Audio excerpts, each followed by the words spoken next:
Hey everybody, welcome back to Mel's Board Game Room. So earlier today, my Kickstarter copy of Unscrewed arrived. So we're going to be doing an unboxing.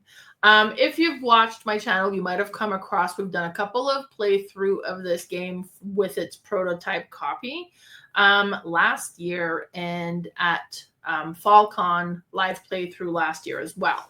So I had backed it because that was the first one was just before the Kickstarter had launched. The Kickstarter obviously launched. I backed it and my copy is here. So let me show you. I have just taken the plastic off. I have not looked at anything else in the game because I wanted to do the unboxing and I didn't want to wait. So we're doing it right now. So just talk about the theme. Like the artwork is super cool. And this is about each player will play as a cartoon character, and the network is doing cuts, and it's a battle to the death because only one cartoon is going to remain on the network. And we're battling to be the last man standing, hopefully, so that our cartoon will remain on the network and everybody else is getting destroyed. Now, this is based on like 80s, 90s cartoon. So, you know, with Looney Tunes, you know, like the Roadrunners, that sort of stuff.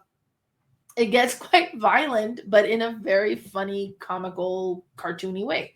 So let's have a look at what's in here. So I have played this game a couple of times, as I mentioned, on its with its prototype copy.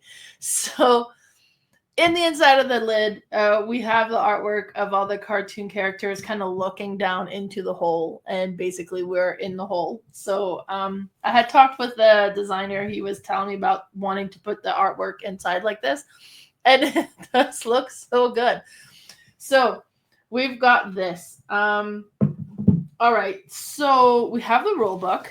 I like a rule book that is the size of the box. And I'm not disappointed with this one here at all. Nice bright colors as well. Oh, really enjoy a full page setup and the image that shows you where everything needs to be. So we've got the full setup here. It talks about the different concept. There's a lot of different aspects to the game. And what's really interesting as well is there's a lot of different maps you can play. And the maps will have different features. So when we did our playthrough, we utilized a map that had kind of a lot of different features, so we could see a lot of different things. This is a programming game, Battle to the Death, and it plays quick. It says on here 15 to 30 minutes, so it does play really quick, but it's one of those that you would play again and again a couple of times. So really enjoying the rule book, and then we have all the icon reference in the back here, so that's great. Let's put this aside. So it plays 5 players, so there are 5 different cartoon characters that you can play as. We have Dr. Piddle. The artwork is, I love the artwork. So it's kind of like an evil poodle. So, and on the back, it talks a little bit about Dr. Piddles, about him, and then we have a bunch of TVs showing Dr. Piddle. Then we have Slappy. Slappy looks like a happy little cartoon, but he is mean.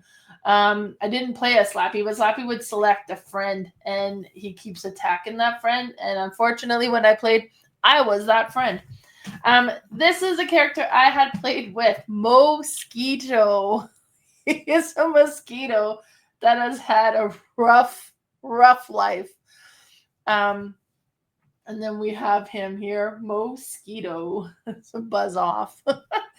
So that one is great. And then we have the Mad Cow.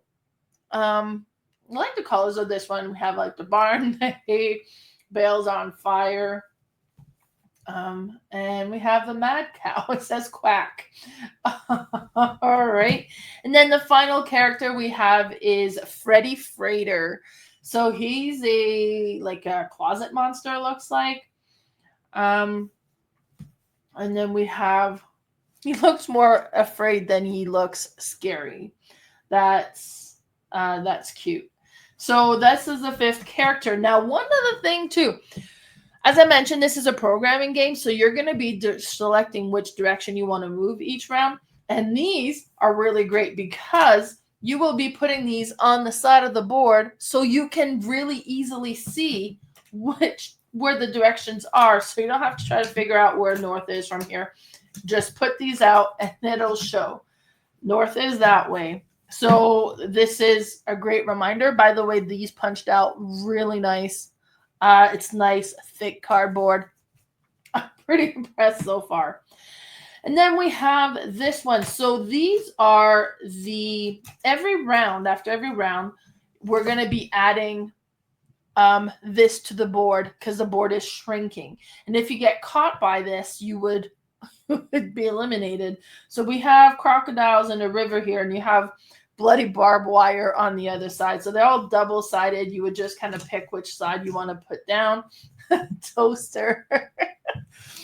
And then at the end, now normally you would play until there's only one person in the middle, but there are cards out there that drops the middle before the rest of them. So that one could be played.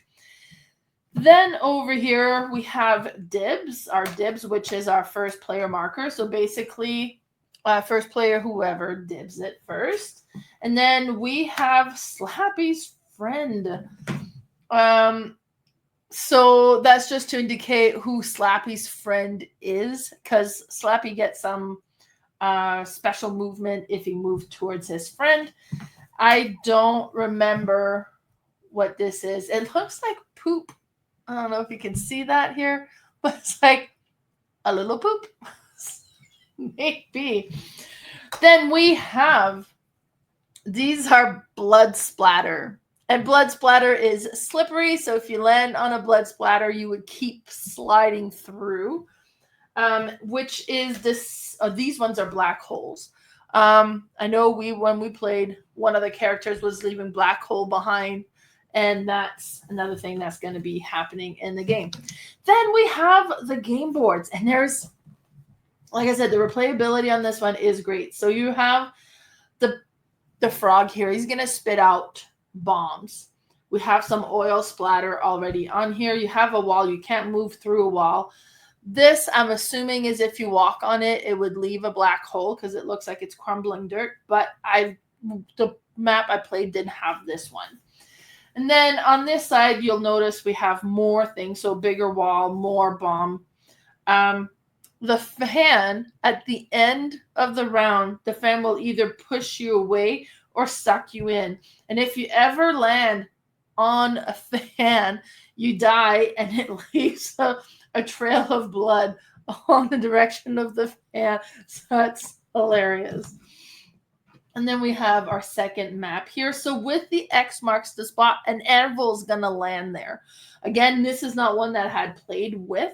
So, and these ones, I'm assuming they're portals. But this is an assumption. I didn't play with those yet. Oh, how do you get through the wall? I guess you get like stuck on your side. That one would be interesting. Oh, like push-pull fans all and then bunch of wall of anvil. All right. Lots of fans in this one and a few walls.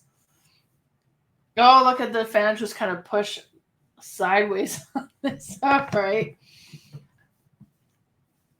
And there we go. So we have, I didn't count them, but let's do 1, 2, 3, 4, 5 different maps. So that means double-sided, there are 10 different maps you can play with. And then I was excited, and I knew this was coming, but we have a lid to go on top of our box here. Let me see if I can get in. Let me in. Is this taped down? No, it's not. Okay. And the lid does have the Unscrewed logo in there. That looks so good to hold everything together. This will be great. And then we have the coin. It's heads. So you can see we have the heads on this side. And then we have a butt on this side. Oh, that's so good. All right, and then let's look at the standees, because these are so amazing. Now, as I mentioned, I'm curious to see how it compares because when we played with a prototype copy, and the prototype copy was amazing. Now, I don't know if there might be a little layer on here. It feels like there probably is to peel off to get like the full beautiful effect. I should have done this off camera. Watch, I'm doing all this and there isn't a layer, but it does feel like there is. Let me pause this here and then I'll try to do this off camera. It was successful. So there is a film on either side of here. So be aware of that. Otherwise you can compare like it's a little bit more dull looking. But these are great looking acrylic standees. And in the back is the back of the character. And then we have the front. I was really hoping these would be the same quality, and they are, because they look so good. So these base have the plastic film. These ones actually came out quite nice. So you would just put this on here, and we have our standee. And it looks so good. So we have Slappy over here. And actually it fits in the base very nice. It holds nice. And I think there's enough room in the box where they can just stay on their base. You don't have to mess around with that. We have the bombs, because every time you land on one of those frogs, it's going to spit out a bomb. And then the bombs are going to come and go, because sometimes they'll attack. Sometimes new ones will come in. And when they explode in numerical order. So we have bomb number 1 here. So we have the different bomb. Of course, I want to. Then we have the anvils as well. Like I said, I haven't played with the anvils yet, but we have those also. There is a dice, and from time to time, you're going to need to roll this dice. It looks like it's a D12, but it's from 1 to 4, and the different colors and the different directions, and then certain cards will cause you to roll those dice. Now let's have a look at the cards. So first, I do have scissors handy here, so alrighty. So we have these cards here, and I'll show you these real quick. These are going to be your direction cards. You're going to have the different actions that you can do. So you can go north, move 1 space north, move 1 space east, south, west. Improvise. And this one, you would draw a card from the improv deck, and you don't know what this is going to do. This game, I don't know if you're getting the sense of it, but it is chaotic and mayhem, and it does it beautifully. Again, so this one just repeats the previous action that you did. Again, it says if this is the first card in your scheme, then you just move 1 space in any direction.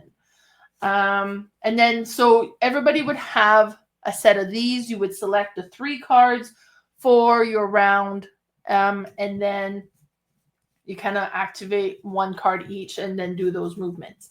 So that's how these ones work out. Then we have cards from the improv deck here. So these ones are attack cards with the blue, like it's kind of like you're planning your attack, and depending on what it does, how it attacks. But this isn't really cards that you would have a whole lot of control over. You kind of randomly select. You would get to pick which side you want to attack from where your character is. So you do have that amount of control. Let's open this one here. Okay, so we have more attack cards. It's not shuffled, obviously, so that's part of the improv deck. And then we have some quirks in here. I'll look at that. And then we have more improv deck, and these are different action that would kind of happen. Brunch of the Damned. Dead players respawn and fill their schemes with 3 random action if there are no dead players. A brain icon. And that means an improvise. So one thing that's nice with this game, and this has happened multiple times, but you can die. That's the whole point of the game. You're trying to kill everybody else. But even though you're dead, you may have the opportunity to respawn.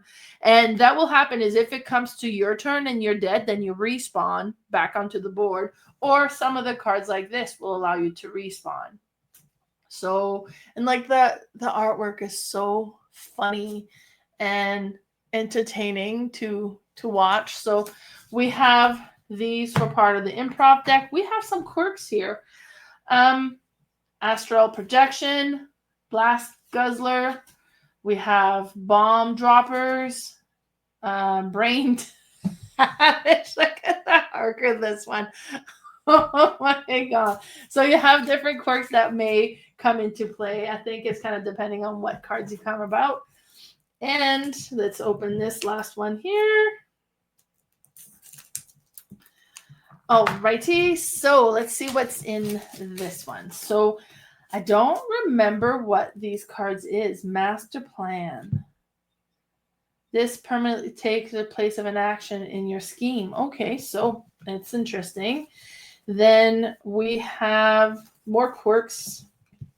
Oh, there's a lot of quirk cards. I don't remember what the quirk cards do, but there's a lot of them. So there's that. Artwork is super cool.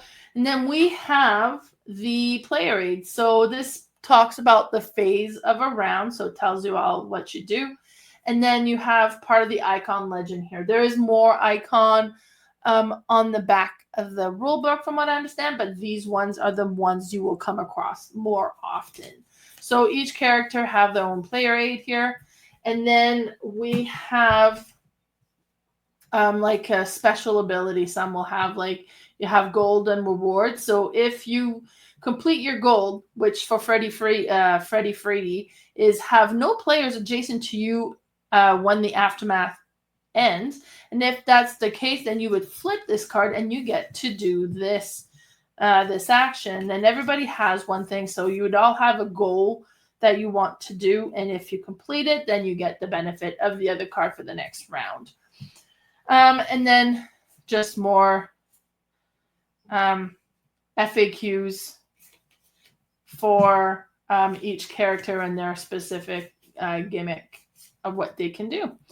So this is the unboxing of the game Unscrewed.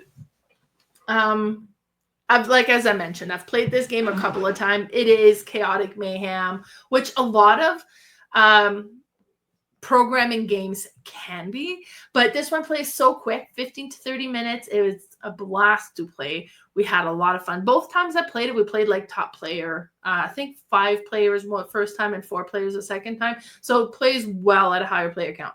You do have to be 3 players to play this game because only 2 would be kind of it would be redundant a little bit, but amazing game. So glad my Kickstarter copy is here. I'm hoping to play this weekend, but my son is getting his graduation is this weekend, so we might not get to, but we'll keep our fingers crossed. Otherwise, this will be hitting my table soon. So thank you so much for tuning in. Bye, everybody.